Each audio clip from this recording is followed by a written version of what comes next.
할렐루야, 찬양 받으실 주님이 오늘도 우리와 함께 하십니다. 오늘 말씀은 출애굽기 1장 1절에서 14절입니다. 야곱과 함께 각각 자기 가족을 데리고 애굽에 이른 이스라엘 아들들의 이름은 이러하니 르우벤과 시므온과 레위와 유다와 이사갈과 스불론과 베냐민과 단과 납달리와 갓과 아셀이요. 야곱의 허리에서 나온 사람이 모두 70이요. 요셉은 애굽에 있었더라. 요셉과 그의 모든 형제와 그 시대의 사람은 다 죽었고 이스라엘 자손은 생육하고 불어나 번성하고 매우 강하여 온 땅에 가득하게 되었더라. 요셉을 알지 못하는 새 왕이 일어나 애굽을 다스리더니 그가 그 백성에게 이르되 이 백성 이스라엘 자손이 우리보다 많고 강하도다. 자, 우리가 그들에게 대하여 지혜롭게 하자. 두렵건대 그들이 더 많게 되면 전쟁이 일어날 때에 우리 대적과 합하여 우리와 싸우고 이 땅에서 나갈까 하노라 하고 감독들을 그들 위에 세우고 그들에게 무거운 짐을 지워 괴롭게 하여 그들에게 바로를 위하여 국고성 비돔과 라암셋을 건축하게 하니라. 그러나 학대를 받을수록 더욱 번성하여 퍼져나가니 애굽 사람이 이스라엘 자손으로 말미암아 근심하여 이스라엘 자손에게 일을 엄하게 시켜 어려운 노동으로 그들의 생활을 괴롭게 하니 곧 흙 이기기와 벽돌 굽기와 농사의 여러 가지 일이라. 그 시키는 일이 모두 엄하였더라. 아멘. 네, 오늘부터는 구약성경 출애굽기 말씀을 가지고 함께 은혜를 나누고자 합니다. 출애굽기는 애굽에서 나오는 이야기라는 뜻이고요. 이스라엘 백성이 애굽에서 400년 이상 이렇게 살았지요. 그런데 야곱의 아들들이 애굽에 갈 때 70명이었는데 400년을 지나면서 200만 명이 넘는 그런 큰 민족으로 생육하고 번성하는 그런 시기가 애굽에 살던 시기입니다. 그래서 이 애굽이란 나라가 위협을 느낍니다. 이스라엘 백성이 너무나도 많이 생육하고 또 커지니까 위협을 느껴서 이제 억압하기 시작하죠. 그래서 엄청나게 고욕을 시키고 일을 시키는 그런 내용이 오늘 말씀에 기록되어 있습니다. 그래서 그런 애굽의 종살이에서 하나님께서 하나님의 백성 이스라엘을 하나님의 능력과 기적으로 구원해 내시는 그 아름다운 이야기, 또 기적의 이야기가 출애굽기를 통해서 펼쳐집니다. 그래서 살아계신 하나님이 어떻게 역사하시는지를 생생하게 경험할 수 있는 책이 출애굽기라고 할 수 있고요.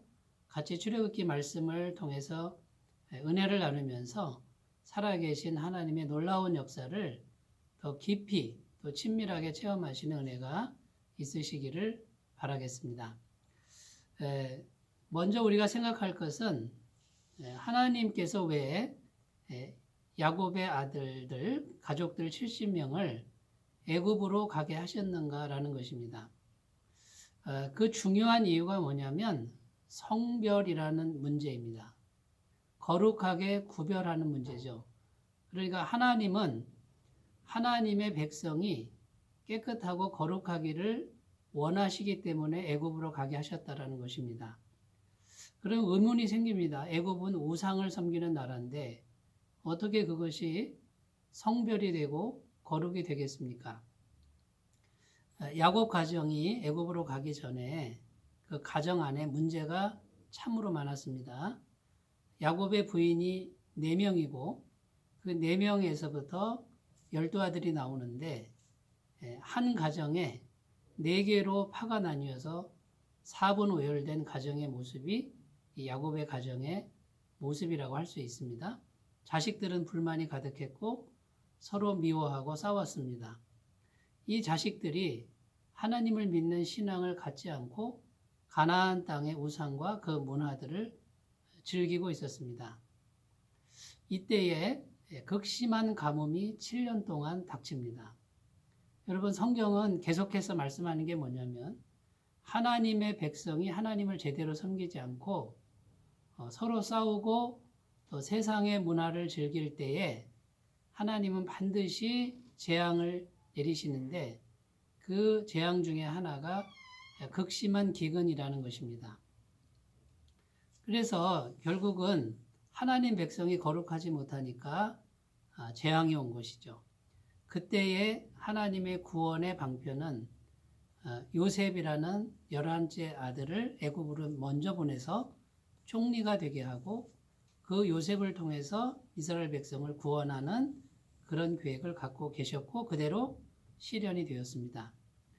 애굽에 가서 이스라엘 백성은 애굽과 섞이지 않는 변방의 고센 땅을 따로 구별한 지역으로 할당받아서 그곳에서 거룩한 삶을 살게 됩니다.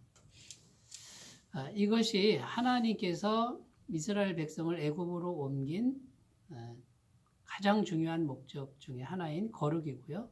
또 하나의 뜻은 부족 70명 정도 되는 부족이 하나의 국가가 되는 겁니다. 나라가 되게 하는 것이 하나님의 뜻이었습니다.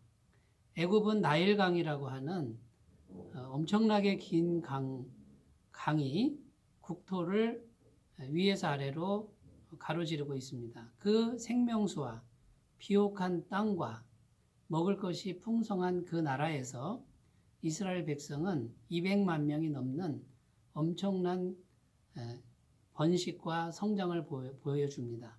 큰 나라로 탈바꿈됩니다. 이것이 하나님의 섭리입니다.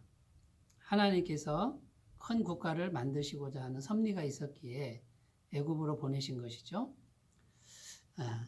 자, 이런 이야기를 통해서 우리가 생각할 것은 첫 번째, 아까도 말씀드렸지만 하나님을 제대로 섬기지 않을 때 재앙이 왔습니다.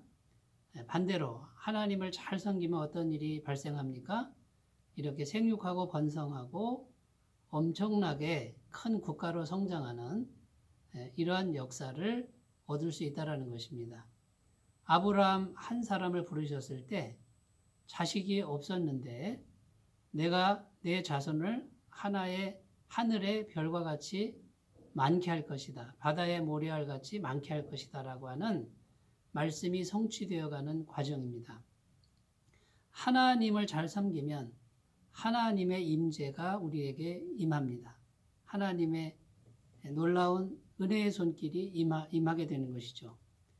70명이 200만 명 이상 넘는 나라가 된다는 것은요. 이거는 자연적인 현상으로는 불가능하다고 합니다. 이거는 하나님의 손길이 계속해서 역사하기 때문에 이루어진 결과라는 것이죠.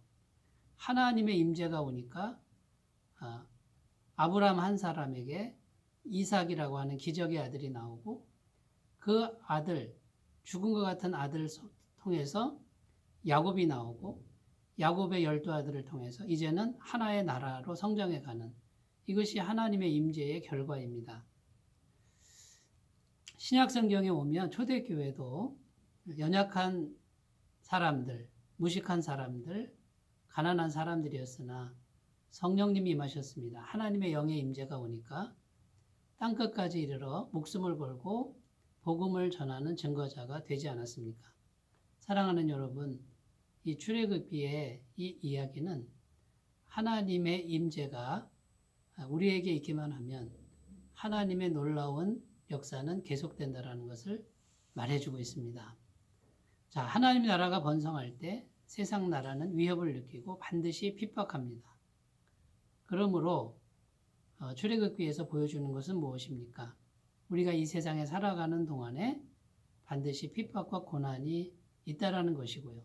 그 뒤에 마귀의 역사가 있다라는 것을 우리가 꼭 기억하시고 우리가 이제 출애굽기를 같이 말씀을 통해서 은혜를 나누면서 하나님의 놀라우신 섭리와 그 은혜를 풍성하게 경험하시는 귀한 여정이 되시기를 바라겠습니다. 기도합니다. 아버지 하나님, 오늘부터 출애굽기 말씀을 같이 읽고 은혜를 나눕니다. 주님의 임재, 주님의 손길을 깊이 경험할 수 있는 살아있는 이야기가 되게 하여 주옵소서. 예수님의 이름으로 기도드립니다. 아멘. 오늘도 복된 날 되시기 바라겠습니다. 감사합니다.